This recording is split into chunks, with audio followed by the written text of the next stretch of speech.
50 Famous Stories Retold by James Baldwin. The Story of Pocahontas. There was once a very brave man whose name was John Smith. He came to this country many years ago, when there were great woods everywhere and many wild beasts and Indians. Many tales are told of his adventures, some of them true and some of them untrue. The most famous of all these is the following. One day when Smith was in the woods, some Indians came upon him and made him their prisoner.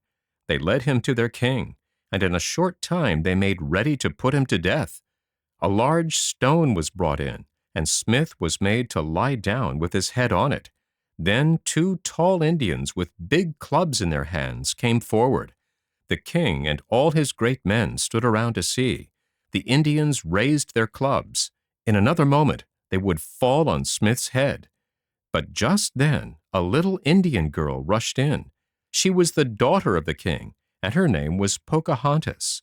She ran and threw herself between Smith and the uplifted clubs. She clasped Smith's head with her arms. She laid her own head upon his. "Oh, father," she cried, "spare this man's life. I am sure he has done you no harm, and we ought to be his friends."